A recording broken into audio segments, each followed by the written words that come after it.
자, 지난 시간에 선생님이 동적 평형이 무엇인가를 얘기했죠. 자, 동적 평형은 겉보기는 정지 상태인데 실제로는 변화가 있는 거야. 그지? 그래서 정반응, 역반응 속도가 같은 상태라서 겉보기로는 정지 상태 보인다. 자, 그래가지고 여기서 첫 번째 예로 뭐로 배웠냐면 상평형이라는 거 배웠어요. 그래서 물이 증발하고 응축되는 그러한 평형을 우리가 상평형이라 하게 되고, 그때 증발 속도, 응속도 같을 때를 가리켜서 우리가 동적 평형 상태다, 그리고 상평형 상태라고 얘기를 해요. 교재는 이제 뭐 H2O도 예를 들었지만, 뭐 이런 것들도 브로민이 이제 그 상온에서 액체로 존재하는 유일한 그 비금속 원소거든. 얘들이 기체가 됐을 때는 뭐 이와 같이 젓갈색에 해당하는 기체가 꽉 채워져요. 이 상태도 역시 마찬가지로 동적 평형이라고 보시면 될 겁니다. 자, 그러면 물리적인 어떤 변화에서 두 번째 얘기를 좀 해볼 텐데, 자, 두 번째는 용해라는 현상에 대해서 볼게요.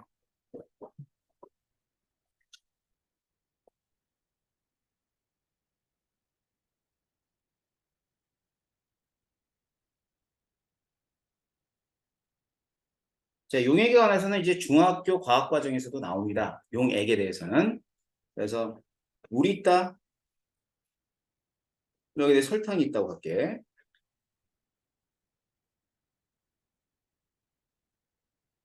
자, 물이라고 하는 물질을 뭐라 그러냐면 용매라 그래요. 용매. 용매라고 해가지고 뭐 여러분들은 녹이는 물질로 알고 있을 거야. 그 다음엔 설탕이라고 하는 물질은 설탕 있죠. 얘는 용질이에요. 용질. 용질은 녹는 물질. 자, 녹이는 물질이 용매라면 녹는 물질이 용질이 되는 거야. 자, 그러면 이러한 용질들이 용매에 섞이는 현상을 뭐라 그러냐면 용해라 그래요. 용해. 섞여요. 설탕이 물과 이렇게 섞인단 말이에요. 근데 이 섞여 있는, 다시 말해 녹아 있는 용질이 다시 이렇게 고체 상태인 설탕으로, 고체 상태인 용질로 돌아오는 걸 석출이라고 합니다. 그래가지고 이제 얘를 가역적으로 표현하게 되면 설탕이 있는데 설탕이 고체예요. 고체 상태인 설탕이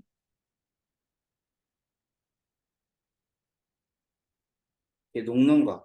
그래서 정반응이 용해고 역반응은 수출이 되는 거예요. 알겠죠? 자, 그럼 이제 맨 처음에 물에다가 설탕을 집어넣으면 녹죠? 왜 녹냐면은 용해만 일어나는 것이 아니라 석출도 같이 일어나는데 용해되는 속도가 석출되는 속도보다는 이렇게 크게 되는 거죠. 그러니까 겉으로 볼 때는 녹는 것처럼 보이는 거야. 자, 그래서 이런 용액을 가리켜서 불포하다 이렇게 얘기해요. 불포화. 불포용액. 시간이 좀 지나죠.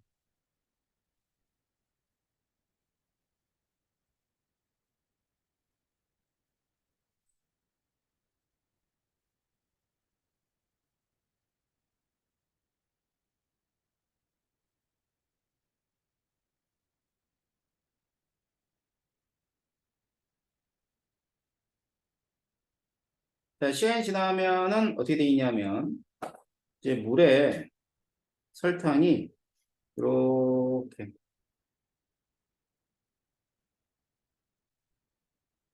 자, 더 이상 녹지 않은 상태가 돼버려요. 그러니까 그 용질이 그 양이 변하지 않는 상태가 되는 거지.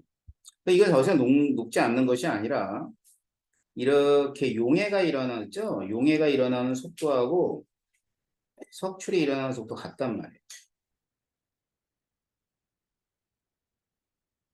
그러니까 일정 시간 동안에 녹는 애와 그다음에 다시 용질이 되는 그 분자수가 동일해. 자, 그러면 겉보기는 정지지만 겉보기는 정지가 되겠지만, 자, 절대로 정지라는 표현을 못 쓴다 그랬죠? 그지? 자, 이거는 용해되는 속도와 석출되는 속도 같아? 그럼 무슨 상태? 동적 평형이 된다. 근데 이제 이게 용해라는 현상에 대한 평형이라 그래서 용해 평형이라고 하는 거죠.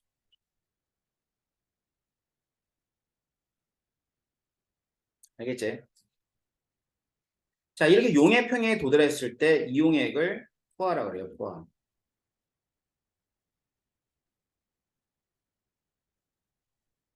그래서 여러분 이제 중학교 때는 이제 용액에 대해서 뭘 배우냐면 포화 상태일 때의 용해도라는 거 배우죠. 기억나나요? 용해도?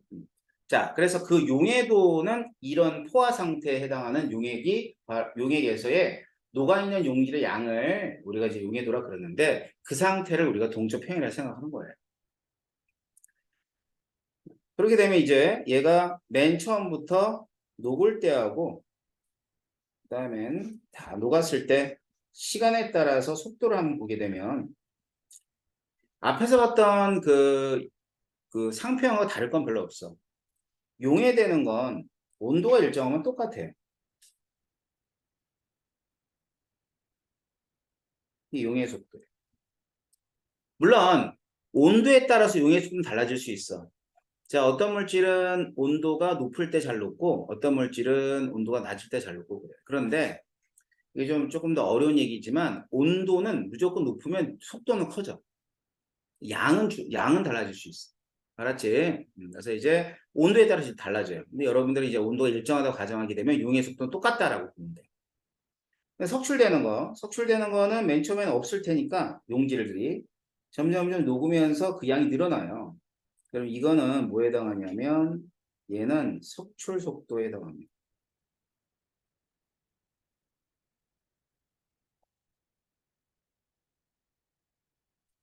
그럼 요 t 시간 이후에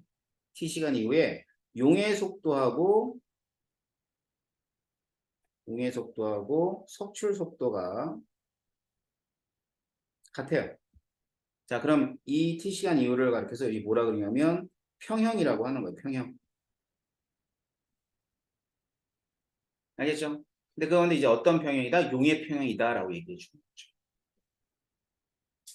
자, 그러면 이제 물리적 변화. 그 물리적 변화는 물질의 성질이 변하지 않은 상태에서 변할 때를 물리적 변화라고 그러지? 그 대표적인 게 상태 변화가 되는 거고 또 하나가 용해가 되는 거야. 이건 성질은 바뀌지 않아. 그지? 자, 그러면 이제 물리적 변화에 대한 얘기를 우리 두 가지 한 거죠. 상평형, 용해평형. 자, 나머지는 화학적 변화에 관한 얘기야. 화학적 변화는 화학 반응이에요. 화학 반응. 화학 반응에 대한 평형을 좀 볼 겁니다.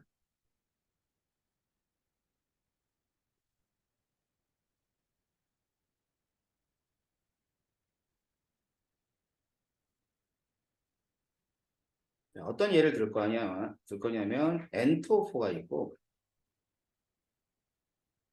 이 N2O4가 뭐가 되냐면 NO2가 돼요.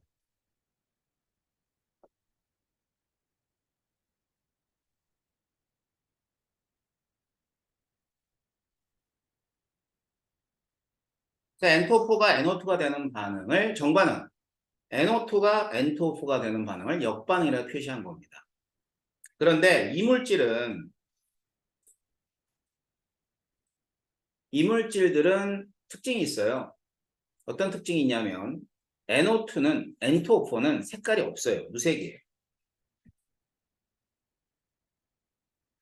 NO2는 색깔이 갈색이에요.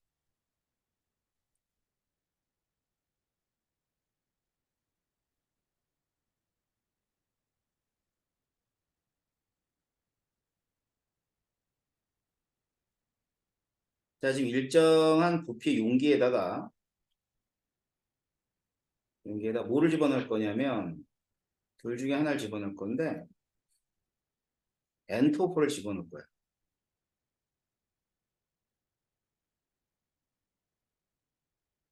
그러면 색깔이 없는 무색이겠죠? 이게 처음 상태예요. 처음. 내버려둬요. 시간이 지났어. 시간이 흘렀어요. 시간이 흐른 다음에 이게 쫙 살펴보니까 색깔이 변했어요. 일단 어떤 색깔 변했냐면 연한 색깔로 연한 갈색으로 변했어요.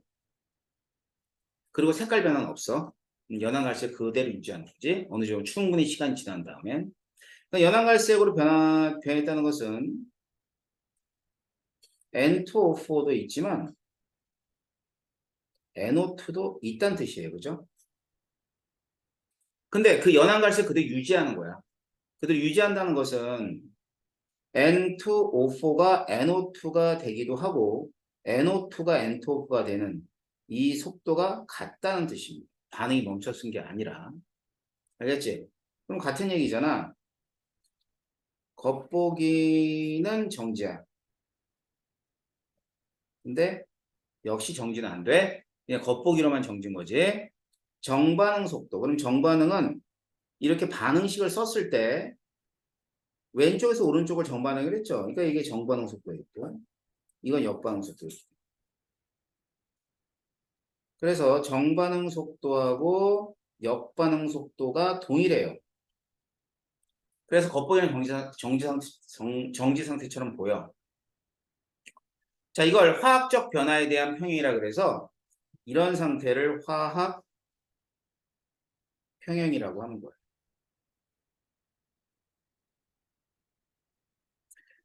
자, 그럼 이제 화학 평형에서는 어떤 특징이 있는가를 제가 좀 정리해 드릴 텐데 일단은 물질들의 농도를 한번 보세요. 농도.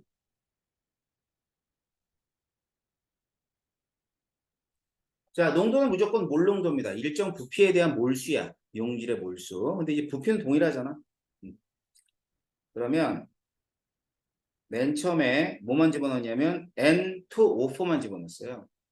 그래, N2O4는 점점 시간이 지남에 따라 반응을 해야 되니까 그 농도가 감소해. 아주 이렇게 감소를 해.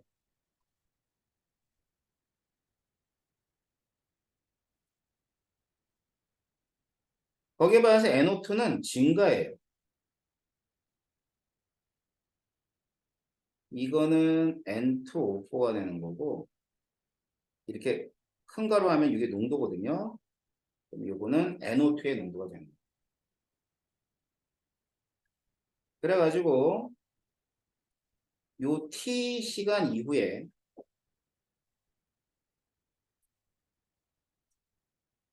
농도가 일정해졌어요.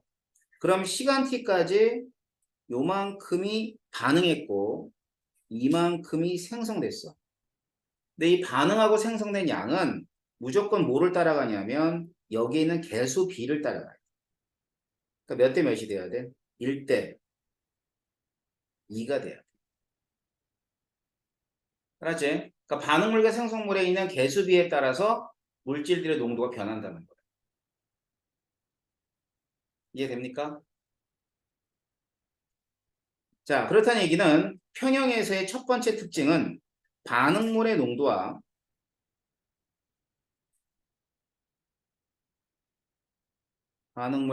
생성물의 농도가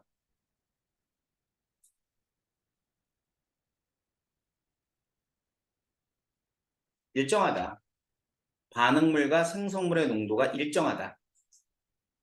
자, 그게 첫 번째 특징이고요. 두 번째,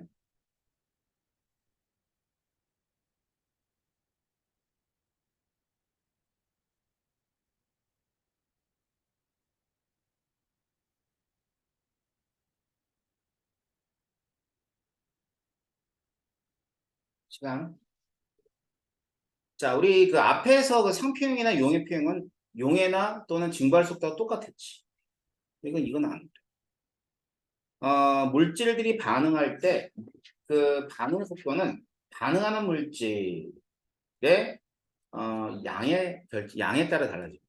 그리고 뭐냐면 N2O4가 있어. 그럼 N2O4가 NO2가 되는 게 정반응이지. 그럼 얘네 양이 많으면 정반응 속도 빨라. 얘의 양이 많으면 역반응 속도 빠른 거야. 자, 그렇기 때문에 N2O4가 줄어들고 있죠? 줄어들고 있잖아. 그럼 정반응 속도는 감소해요. 그래서 정반응 속도는 이렇게 해서 감소를 해요. 이거 정반응. 자, 역반응 속도는요. NO2가 늘어나고 있잖아. NO2가 늘어나니까 역반응 속도는 같이 증가하는 거야. 자, 그래가지고 역반응은 이렇게 증가를 해요. 그러다가 서로 속도가 같아지는 시점이 있어요. 요 시점. 요 시점에서는 정반응과 역반응수 같죠? 정반응과 역반응수도 동일하다고요. 이랬을 때 여기를 평형이라고 하는 거죠. 화학평형은 두 번째 특징은 뭐냐면 정반응과 역반응 속도 같다. 이게 두 번째 특징. 자, 화학평형이 어떤 의미를 가지고 있는지 아시겠어요? 응? 자, 그래서 농도에 관계되어 있는 내용. 그러니까 농도는 어떻다? 일정하다. 알았지? 일정하고. 그 다음에 속도는 서로 같다. 정반응 역반응 속도. 자, 그럼 이와 같은 화학평형이라는 현상을 발견했으면 이제 화학자들이 찾으려고 노력했던 건 뭐냐면 법칙이야. 제가 법칙을 하나 좀 가르쳐 드릴게요.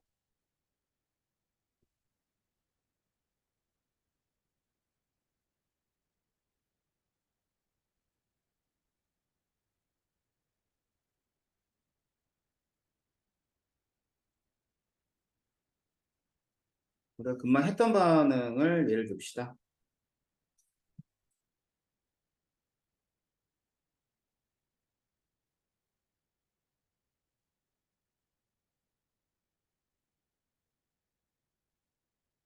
이런 반응이 있을 때 실험을 했어요.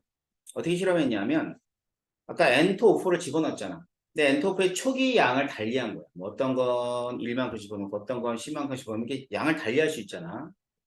그래가지고 초기 양을 달리해가지고 평형 상태의 농도를 갖다 측정해 준 거예요. 그래서 자 일단은 평형, at 평형, 평형 상태다 이거지. 평형 상태에서 N2O4의 농도하고 NO2의 농도를 측정을 했어. 실험을 이제 세 번 한 거야. 첫 번째, 두 번째, 세 번째 실험.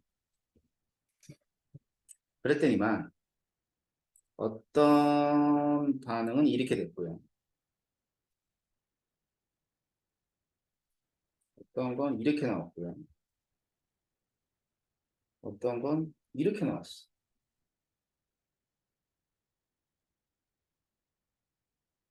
자, 각각 실험 세 번에서 얻어진 자료는 11, 42, 92, 93 이런 걸 얻었어. 그죠? 농도들을 달리했으니까 이렇게 됐겠죠? 자, 그러면 이 평형 상태의 농도를 가지고 화학자들은 이제 규칙을 찾으려고 노력했던 거야. 그래서 이 농도를 어떻게 했냐면 곱해보기도 하고 빼보기도 하고 뭐 나눠보기도 하고 막 이랬어. 그랬는데 이때 어떤 사람이 말이야 이렇게 해야 된다.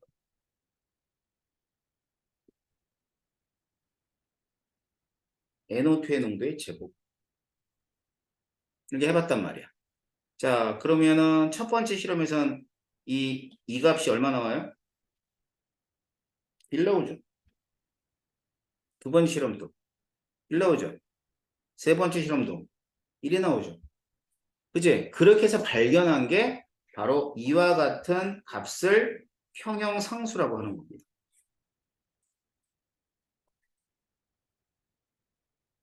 알겠지? 그래서 이 평형상수는 뭐냐면 평형 상태에서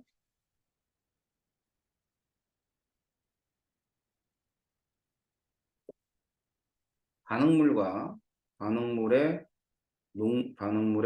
농도와 생성물의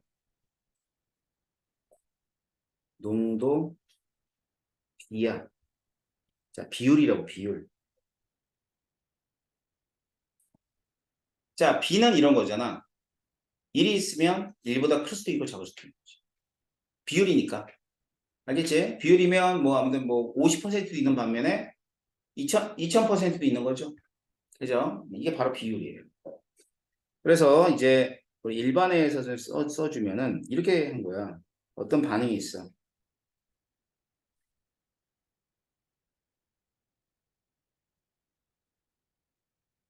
있다고 하자. 이제 그러면 이제 표현상수 K를 어떻게 표현하냐면 A 물질의 A승, B 물질의 농도의 B승, 개수를 차수로 올리는 거죠. 그래서 이제 어느 상태냐면 이 전부 다 평형 상태예요.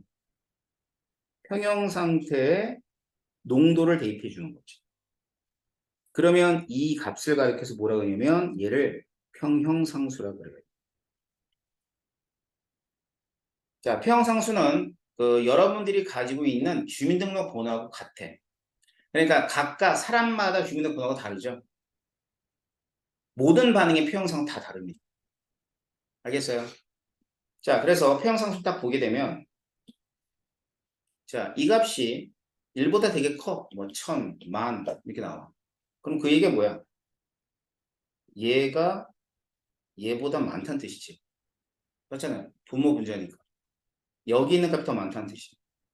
그러면 분자에 있는 B가 많다는 것은 생성물이 많다는 얘기죠. 그 생성물이 많다는 것은 반응이 진행을 했을 때 정반응이 굉장히 잘 일어납니다. 이 1보다 컸을 때. 반면 1보다 작아? 딱 봤더니만 뭐 10의 마이너스 5승, 10의 마이너스 10승 뭐 이렇게 나와 있어. 평상수. 어떤 반응이에요? 얘가 많은 거예요. 얘는 별로 없는 거예요. 그럼 얘가 많고 얘가 없으면 얘가 1보다 작아요? 커요? 1보다 작죠? 응? 자, 그래서 그 값을 보고 그럼 이 반응은 정반응이 잘 안 가는구나. 알았어. 정반응이 잘 안 가는구나라는 걸 판단할 수 있는 거야. 알겠어? 그래서 표형상수는 유용한 그런 값 중에 하나입니다. 그러니까 어떤 반응을 우리가 해석을 할 때. 알겠지? 그러니까 여러분들 주민등록번호를 보면 여러분이 태어난 날짜, 연도 날짜도 있지만 어디도 있어요? 여러분이 태어난 장소도 있어요. 성별도 있고 다 있어요. 주민등록번호에. 알겠어? 그러면 이 표형상수 마찬가지로 그 숫자를 보고 얘가 정반응이 잘 일어날지 혹은 역반응이 잘 일어날지를 판단할 때 얘를 쓰는 겁니다. 알았죠? 자, 그래서 이게 표형상수를 계산하거나 이러한 내용들은 화학 2에 나와요. 그러면 이거 왜 가르쳐 줬냐? 뒤에 평형상수에 관한 개념이 나오기 때문에 평형상수의 의미만 잘 알아두세요. 알았죠? 평형상수의 의미가 무엇이냐? 이것만 알아두시면 될 겁니다. 알겠지? 그래서 나중에 이제 뭐 또, 시간이 되면 여러분, 그 지금 3학년, 중3은 모르겠는데 중2는 화투를 해야 될 것 같아요. 제 생각은. 왜냐면 고3 때 1학기 때 범위에 들어가는 내용이 내신에 들어갈 때 이게 A가 지금처럼 막 ABC로 나오거든. ABCDE로. 근데 지금은 이제 A가 50%래. 그렇게 못 준대요. 그렇게 못 주게 돼 있대. 니네 때는 ABCD로 나오게 하는데 A 받는 게 20%로 한정되어 있대. 그럼 결국은 변별력이 있는 문제가 나온다는 거거든. 그러니까 훨씬 더 치열해지겠지. 그지? 그래서 화투를 해야 되지 않을까 싶은데 그래서 아직도 고민 중입니다. 너무 빠르게 하는 것 같기도 한데 아무튼 화투가 어려워요. 네, 화학 원보다는 어렵겠죠? 미리미리 준비를 하면 좋을 것 같은데요. 지금 이제 현재 중3들은 관계없는데 중2들은 해야 될 것 같아서 그거는 나중에 제가 알려드릴게요. 자, 그때 나옵니다. 네, 그때 나오는 내용들이지만 화학 원에는 이 개념 정도가 나오니까 요거만 알아두시면 돼요. 자, 그래서 우리 어디까지 봤냐면은 화학 평형까지 쭉 가시면 다 탔다는 얘기들이에요. 자, 뒤에 개념 확인 문제 있어요. 자, 시간 좀 드릴 테니까 5분에서 10분 정도 드릴 테니까 쭉 한번 풀어봐.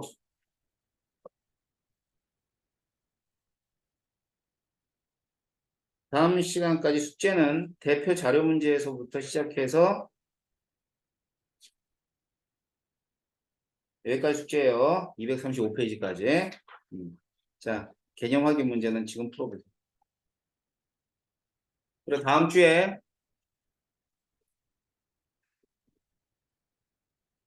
목요일 날 일단은 시험 봅니다.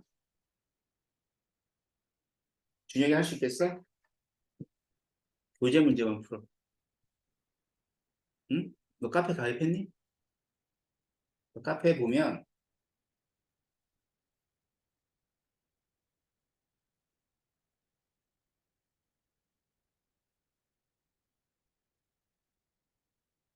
동영상만 있는 게 아니라 자료도 있거든? 봐봐.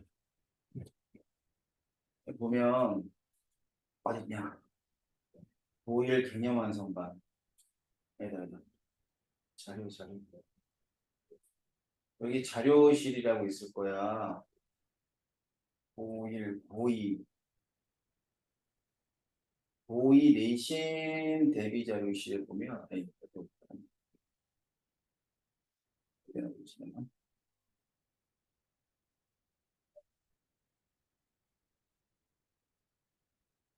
있다.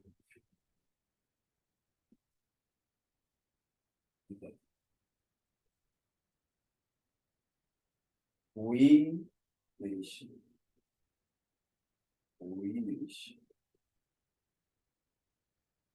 이거 뭐지? 1 내신.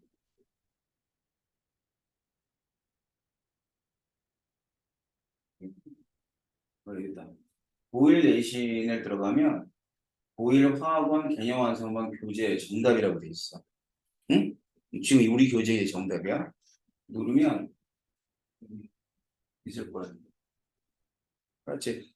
이거 하면 정답이 있을 거니까 일단 집에서 영상 보고 너가 좀 했다며. 문제 풀어봐.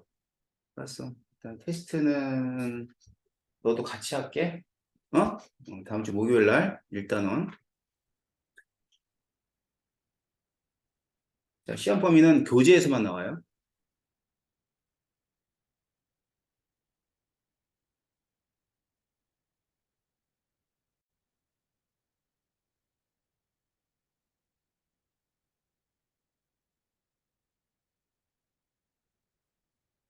자, 1번은 어떤 단어가 들어가야 돼? 반응 조건에 따라 정반응과 역반응이 모두 일어나는 반응을 무슨 반응이라 그래요? 가역 반응. 정반응은 왼쪽에서 오른쪽으로. 그 다음에 얘는 왼쪽으로 진행할 때 비가역 반응이라 그러죠. 이걸 동적 평이라 그래요.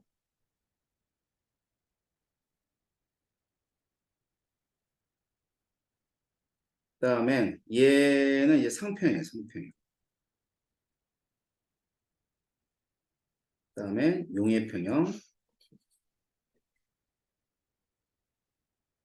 그 다음에 화학평형. 단어 정리한 거죠. 다음 1번. 가역 비가역을 한번 해보래. 자, 정반응은 반응 확관에서 오른쪽으로 진행하는 반응이다. 가역 반응은 이게 틀렸죠? 그지? 비가역 반응을 얘기하는 거고. 틀렸고요. 그리고 바뀌었네요. 2번. 메탄 연소. 비가역 반응. 얘는 가역 반응. 비가역 반응. 얘는 가역 반응. 비가역 반응.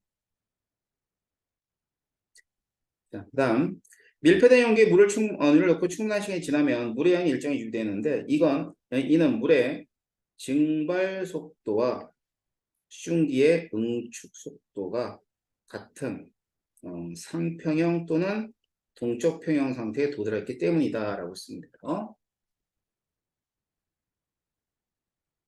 여기 보면은 이제 그림에서 이게 날아가는 분자수 보이지? 들어오는 분자수 보이고. 여기는 가는 증발이 더 큰 거고요. 나 같은 경우는 들어오는 거와 나가는 게 똑같아요. 따라서 가나 중에 동적평형을 모형으로 나타내는 건 나가 되겠죠. 자, 그 다음엔 어느 순간부터 녹지 않고 가라앉아 있었다. 이거는 용해 속도하고 그 다음에 석출 속도가 어떨 때, 같을 때, 뭐 이런 얘기예요. 6번, 생성물만 존재한다. 평형은요, 화학 평형은 적어도 화학 평형은 반응물, 생성물 모두가 존재합니다. 그 양이 많고 적으면 있을 뿐이야.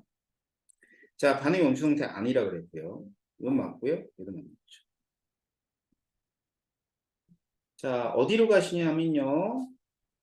교재를 쭉 넘기셔서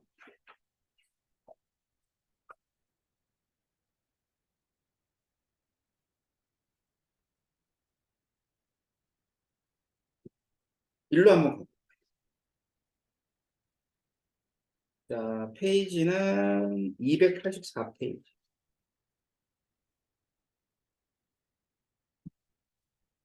자, 이 내용, 이거는 뭐, 이 내용도 그렇게 크게 어려운 내용은 아닙니다.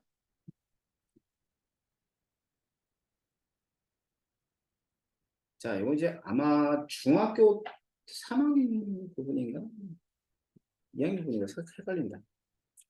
자, 보면은 이제 반응이 진행함에 따라서 출입하는 에너지를 배워요. 어, 화학에서는 가장 중심이 되는 걸 뭐라고 생각하냐면 물질이라고 생각해. 그러면 이제 반응물이 있고 생성물이 있는 이런 화학 반응 자체를 가장 중요한 개념이라고 생각하시면 돼요. 개념이라기보다는 이벤트가 일어나는 곳이니까 어떤 시스템 뭐 이렇게 보면 돼요. 화학 반응이. 그러면 이러한 어떤 이벤트가 일어나는 게 중심이라면 나머지를 다 뭐라 그러냐면 주위라고 표현해요. 주위. 표현을 주위라 그래요. 반응이 일어나고 있어. 그 반응이 일어난 거 빼고는 전부 다. 그러니까 반응물과 생성물을 빼고는 나머지 다 썩 다 주위야. 주위라 그러는데 자, 주위는 어떤 것들이 있었거니? 예를 들면 이 주위에는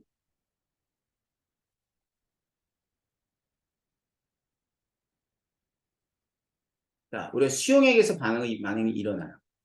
그럼 수용액에서 반응이 일어나면 용매가 주위예요. 알겠지? 용매가 주위가 되고 그 다음에 또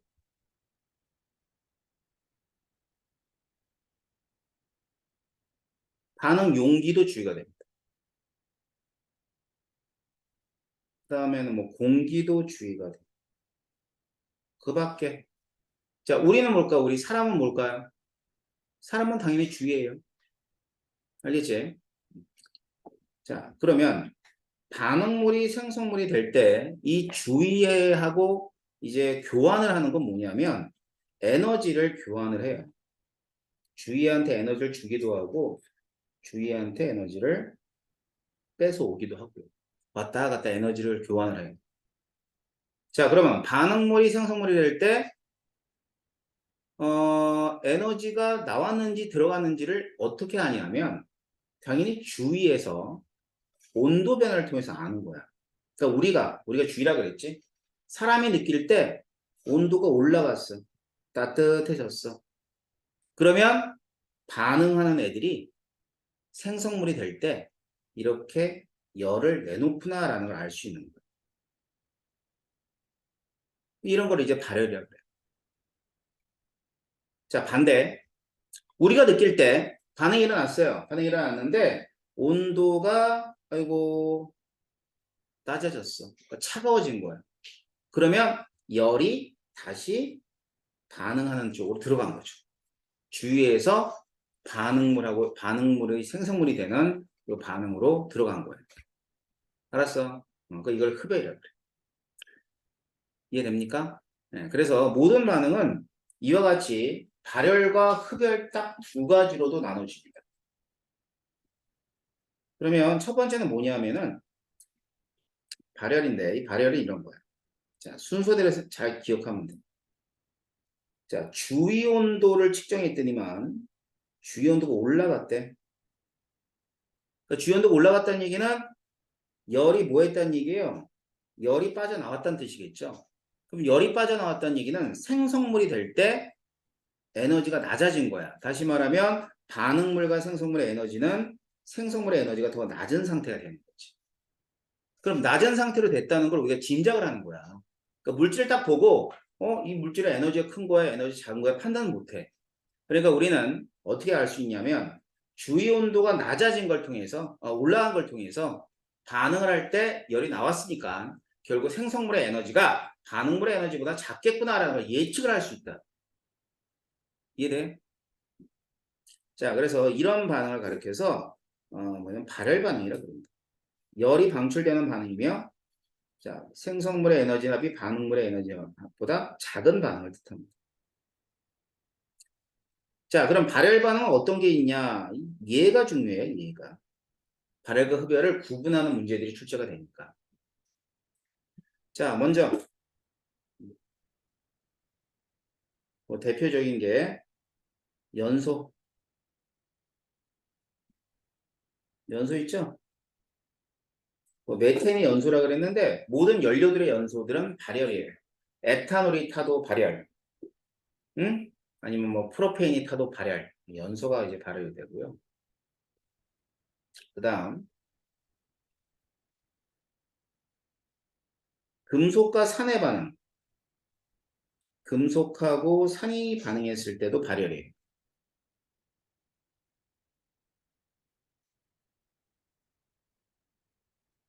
금속과 산의 반응. 그다음에 또 중화 반응. 중화 반응. 자, 산과 연기의 중화 반응. 뭐 이게 대표적인 발열이라고 보시면 돼요. 염산하고 얘네들이 중화거든요. 예, 이번 단원에서 배우는 내용이야. 중화 반응 대표적인 발열. 자, 그 밖에 발열이 되게 많아요. 여기 보면은 금속의 산화는 녹쓰는 게 산화예요. 녹슬 때 또 발열이 되고요. 그다음에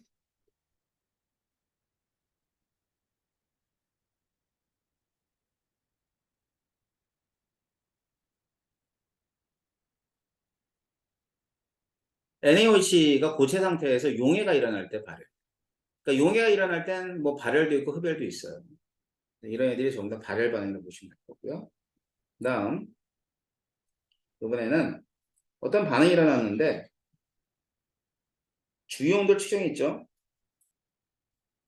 온도 낮아졌어. 그럼 온도가 낮아졌대. 왜 낮아졌냐면 열을 이렇게 흡수를 했기 때문에 반응이 일어날 때 그러면 주온도가 낮아졌다는 걸 통해서 열이 흡수됐다는 것도 알 수 있지만 생성물의 에너지가 반응물의 에너지보다 크다라는 것도 알 수 있는 거야. 알았지? 자, 그래서 이제 열을 흡수하는 반응을 발열이라고 그러고 그럼에 따라 생성물의 에너지 합이 반응물보다 큰 걸 우리가 발열이라고 합니다. 자, 그러면 이러한 발열 반응은 어떤 게 있냐? 자, 대표적인 발열 반응은 광합성. 그러니까 지금 뭐 피서 갈 때 우리 산에도 가고 뭐 바다도 가지만 산에 갔을 때 그 산이 시원한 이유는 바로 광합성을 하기 때문에. 알았지? 그러니까 태양빛이 지면으로 그대로 흡수가 되면 뜨겁겠지. 그게 어디야? 대도시. 대도시는 숲이 없잖아. 숲이 없으니까 태양 복사 에너지를 그대로 다 받아. 응? 땅이 받고, 건물이 받고. 근데 에너지를 받으면 이 물체들은 무조건 에너지를 내놓게 돼 있어. 그러니까 땅이 받으면 땅이 내놓고, 건물이 받으면 건물이 내놓으니까. 광주보다 서울이 더워 안 더워? 당연히 덥죠. 건물이 양쪽에 빌딩의 숲으로 이렇게 돼 있잖아. 알았어. 그래가지고 이제 그거를 갖다 좀 덜 덥게 하려고 뭐 건물 위에다가 숲을 조성하면 세금도 감면해 주겠다 그러는데 그게 쉽냐고. 광주는 좀 시원해. 왜냐면 서울보다 건물이 적으니까. 알았어요. 하지만 지금 여기 있다가 저기 뭐 하수이나 이런 데 가보면 거기가 더 시원해. 왜? 거기는 초록이잖아. 그지? 그래서 그 태양 복사 에너지를 식물들이 받으면 지면으로 안 떨어진단 말이야. 그러니까 시원해지는 거야. 광합성이 흡열. 그 다음에 또 뭐 있냐면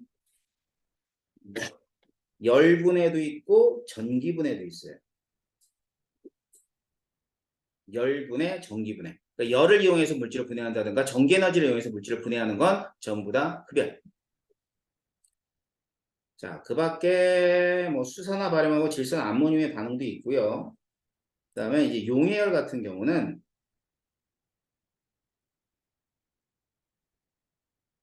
이것도 이제 어떤 상태, 고체 상태거든요. 얘가 물에 녹을 때, 그러면 이건 흡열. 알겠지? 흡열. 그러니까 용해가 일어날 땐 발열도 있고 흡열도 있어요. 알았어?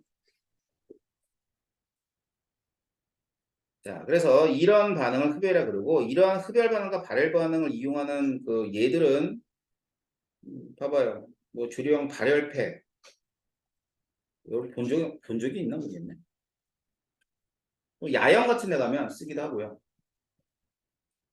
남학생들은 군대 가면 써요. 군대 가면 그 전투식량 같은 경우가 발열팩으로 이렇게 따뜻하게 해가지고 국하고 밥을 먹죠. 자, 이런 발열팩이 있고요. 손난로는 뭐 다 알죠? 여러분 어렸을 때는 뭐 똑딱이 있는 거 썼지만 요즘은 못 써요. 요즘엔 이런 거 쓰잖아. 이렇게 막 흔들어가지고 쓰는 철가루가 철이 산화하면 나오는 열을 이용해 줄 거야. 근데 요즘엔 또 그거 쓰더라? 뭐 USB 전기로 하는 거 하는데 자 아무튼 휴대용 손난로가 바로 발열 반응을 얘기고요. 제설제.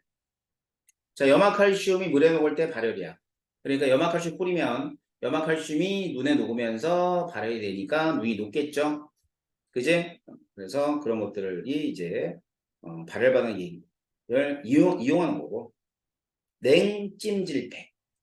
들어는 봤나요? 뭐 여러분 쓸 일은 별로 없지만 냉찜질팩은 시원하게 해주는 거. 이거는 질산 암모늄을 용해시키는 그러한 방법입니다. 아시겠어요? 자, 그래서 이런 예들은 기억하고 있다가 활용하는 건데 뭐 지금 당장은 여러분들 뭐 필요까지는 없죠. 나중에 이제 2학년 고등학교 2학년 내신할 때는 꼭 알아두셔야 됩니다. 아셨죠? 자, 그렇다면 예, 뭐를 할 거냐면 반응이 진행을 했을 때 발열이면 열을 내놨을 거 아니야. 근데 얼마만큼의 열을 내놨느냐? 흡열이만 열을 흡수했을 거야. 그러면 얼마만큼의 열을 흡수했는가를 측정해 봐야 되겠지. 그 측정하는 방법과 측정하는 실험 기구를 제가 잠시 쉬었다가 설명해 드리도록 하겠습니다. 자, 5분만 쉴 테니까 화장실 갔다 와서 확하신 갔다 오세요.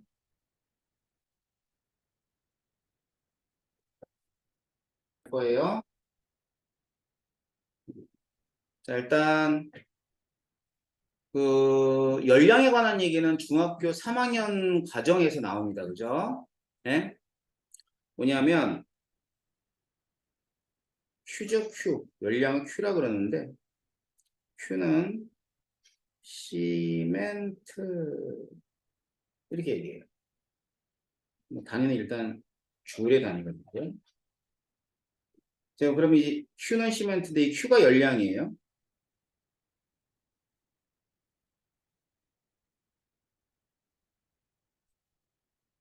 자, 이 열량을 측정해 주는 거예요. 근데 이제 어떻게 측정하냐면 봐봐. 여기는 이제 반응물하고 생성물이 있어. 반응물이 생성물이 된단 말이야.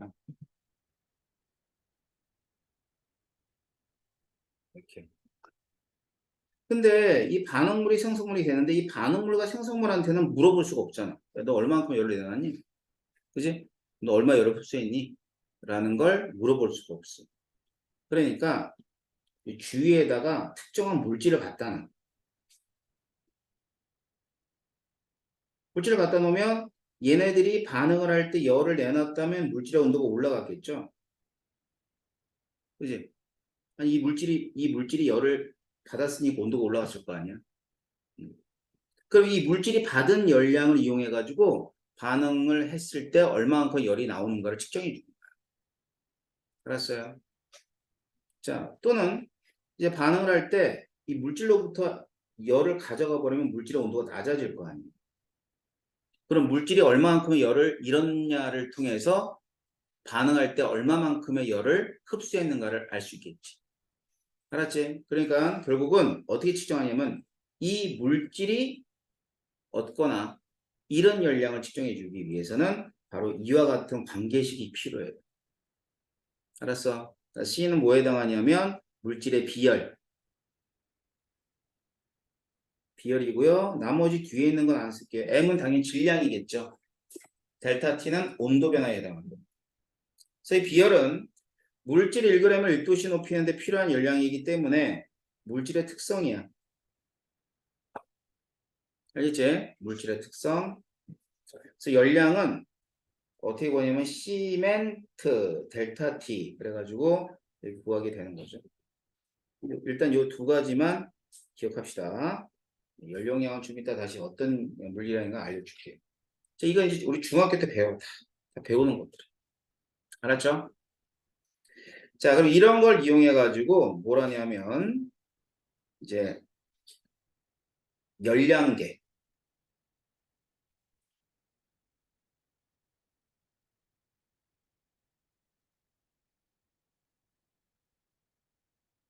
부재에 있는 그림을 좀 따다가 자세히 설명을 해드릴게요.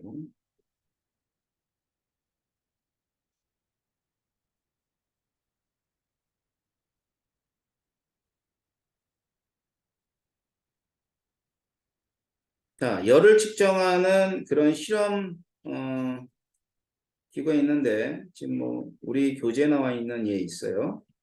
자, 이걸 가리켜 뭐라 그러냐면 이걸 간이 열량계라고.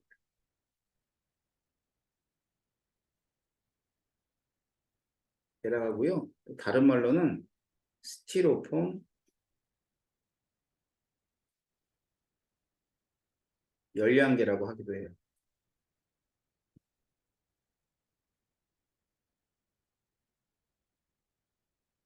그래서 이 스티로폼 컵에다가 이런 뭐 물이나 이런 걸 집어넣고요. 반응을 시키는데 용해열이나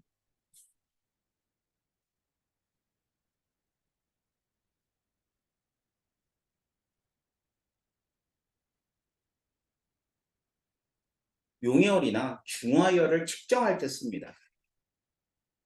그래서 용해열이나 중화열. 자, 그러면 이제 용해가 일어나도 용질이 녹는 거고 중화 반응이 일어나도 산이나 염기가 녹아서 반응을 하는 거야.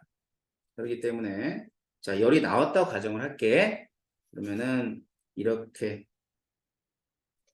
그다음에 이렇게. 자, 열이 나왔으면 이 열이 두 군데로 가.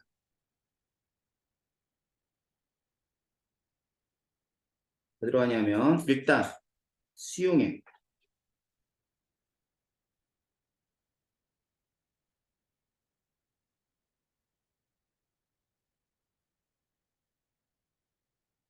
뭐 설탕을 녹일 때는 설탕물이겠죠. 그지? 맞지? 그러면 수용액이 얻은 열량에다가 플러스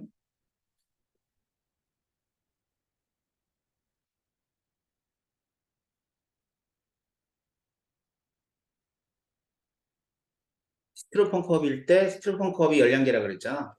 열량계가 또 얻은 열량. 자, 그러면 수용액이 얻은 열량이 돼요. 이 물질이잖아. 그지? 물질이니까 어떻게 해줘? 시, 맨, 트 이렇게 해줘. 자, 스티로폼 컵도 자체가 물질이죠. 얘도 이렇게 나타나죠. 그래서 여기서 C는 이제 뭐에 해당하냐면 수용액의 비열.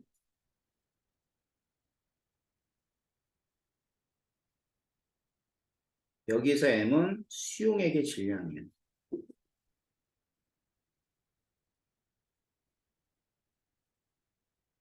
온도 변화를 좀 봅시다. 얘는 수용액의 온도 변화고 얘는 열량계의 온도 변화야. 그런데 온도계 하나만 꽂혀 있죠.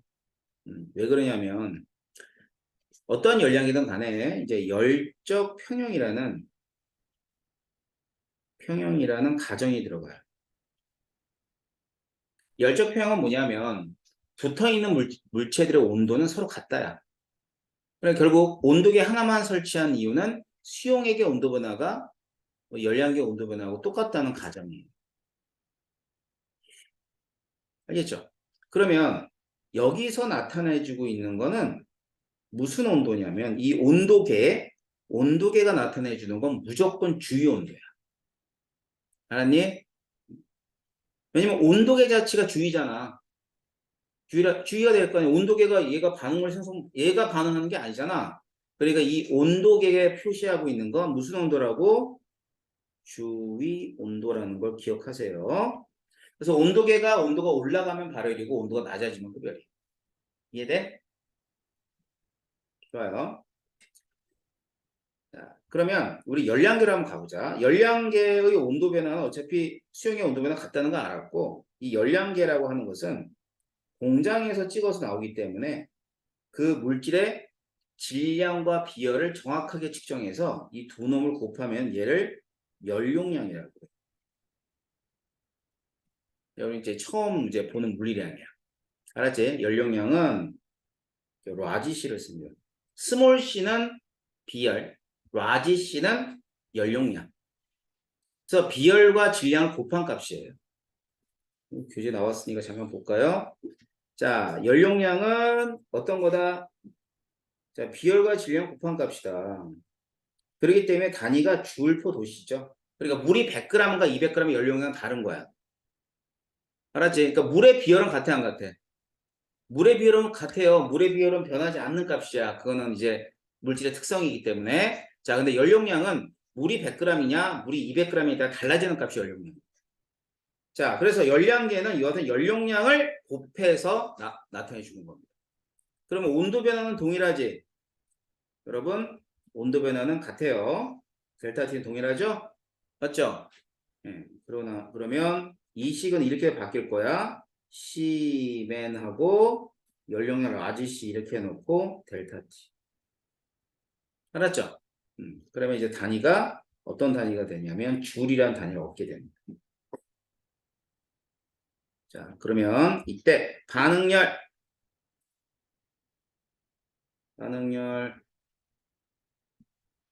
반응열은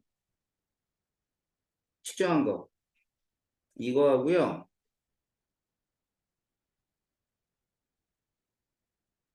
이거. 자, 여기다가 물질을 녹이거나 반응시켰기 때문에 시료의 질량으로 나눠주라고.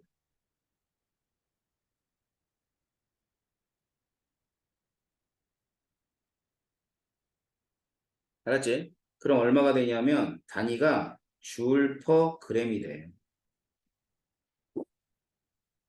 근데 이제 반응열이 줄 퍼 그램으로 나타내 주기도 하지만 줄 퍼 몰로도 표현해 줘. 알았지? 그러니까 물질이 녹았다라면 1몰이 녹을 때 열량. 그다음에 산하고 염기가 반응했을 때도 산 1몰 혹은 염기 1몰이 반응했을 때 열량. 그래서 이제 이렇게 되면 여기다 곱해주면 돼. 화학식량. 곱해주라. 화학식량이 얼마가 되지? 단위가 뭐가 되냐면 1몰의 질량이잖아. 그러니까 얘가 그램 퍼 몰이 되는 거야. 그럼 보세요. 이 단위하고 이 단위하고 곱해주면 그램 지워지니까 줄 퍼 몰만 나왔죠. 알았지? 그래서 반응열을 측정해 줬는데 이렇게 측정해 줬느냐 아니면 이렇게 측정해 주느냐에 따라서 무엇을 곱해야 되는지 무엇으로 나눠야 되는지가 결정이 됩니다. 아셨어요? 자, 그럼 이게 이제 뭐에 해당하면 간이열량계야. 그렇다면 두 번째는 이제 뭐 본배 열량기라 하기도 하고요. 통열량기라 하기도 하고요. 어떤 거냐면 이렇게 생겨먹었어요.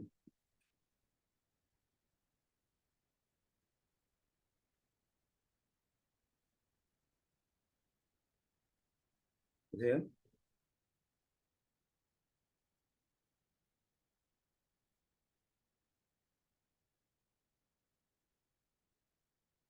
두 번째는 통열량계.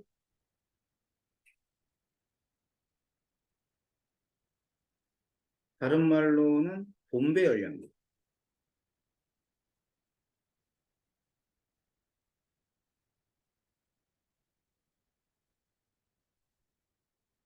뭐 그림을 선생 뭐 여러분하고 나눠서 좀 얘기해 주면 이 열량계 얘가 열량계 얘가 이 열량계를 이렇게 물 있죠 물에다 퐁당 빠뜨린 거야.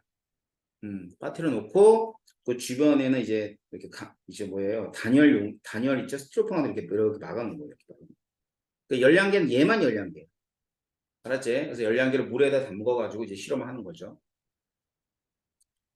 그래서 이 강철통이라 그래서 통열량계라 그러는 거죠. 시료를 어디에 담냐면 시료가 여기 있어요. 시료. 그 다음에 여기는 이제 고압에 산소를 이렇게 집어넣어. 그럼 고압에 산소를 왜 집어넣냐면 이 통열량계는 얘는 연소열을 측정해 줍니다.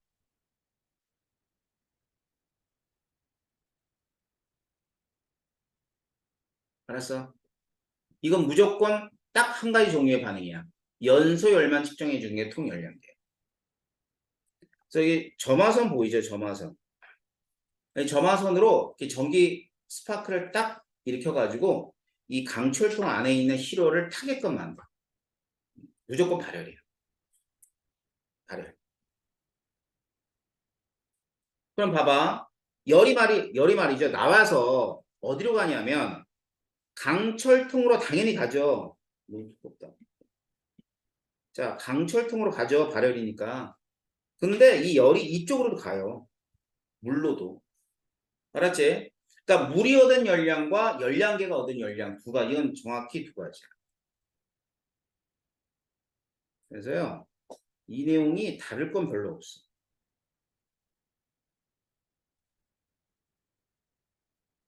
똑같아요. 아니, 왜 여기까지 다 없어졌어?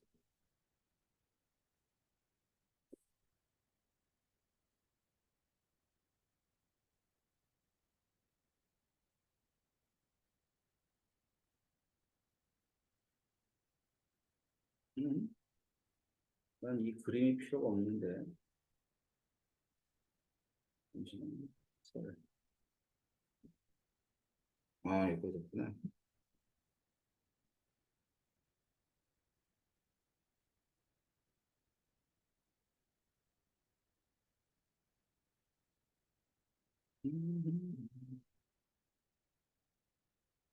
자, 열이 나오면 발열이니까 열이 나오면 두 군데로 와요. 근데 달라지는 점은 얘는 수용액이 아니라 물에 빠뜨렸잖아. 그치? 물에 빠뜨렸으니까 수용액이 얻은 열량이 아니에요. 얘는 물이 얻은 열량입니다. 그러면 물이 얻은 열량에서는 이게 수용액의 비율이 아니고 수용액의 질량이 아니겠네. 뭐의 질량이 돼? 물의 비율이고 물의 질량이 됩니다. 물의 질량.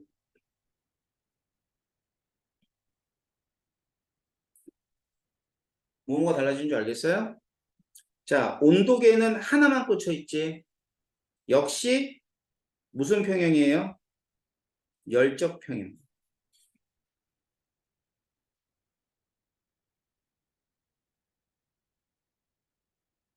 열적 평형. 알겠지? 열적 평형이라는 단서가 들어갑니다. 가정이 들어가서 이제 열량계를 이용하는 거고요.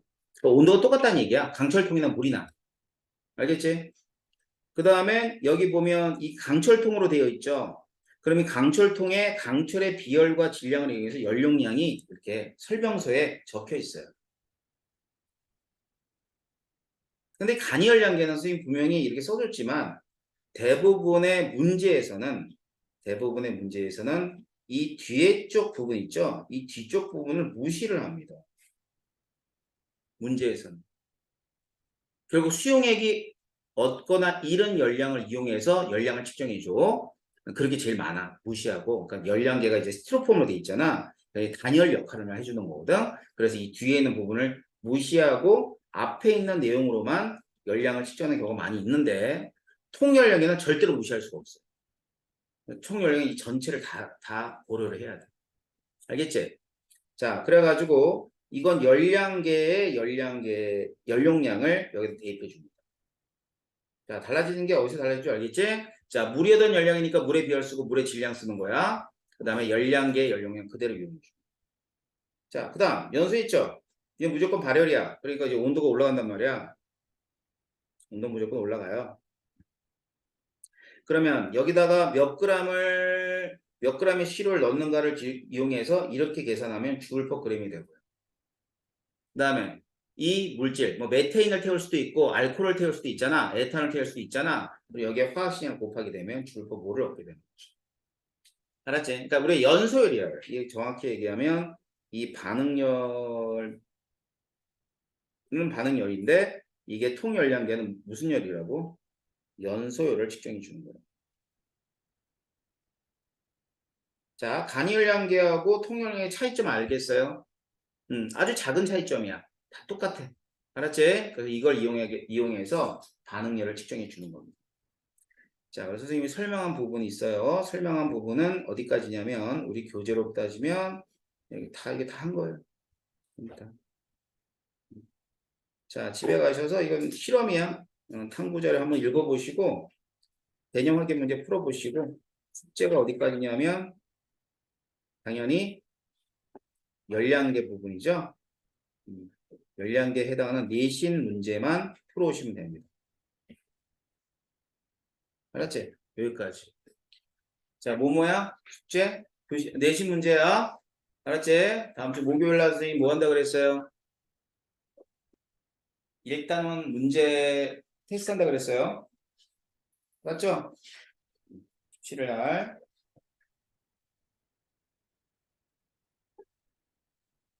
자, 교재 문제에서 낸다 그랬으니까 교재 문제 안 푼 사람들은 꼼꼼히 다시 한번 풀어보고. 알았지? 지난번처럼 그렇게 못 보지 말고 좀 잘 보세요. 자, 수고했습니다.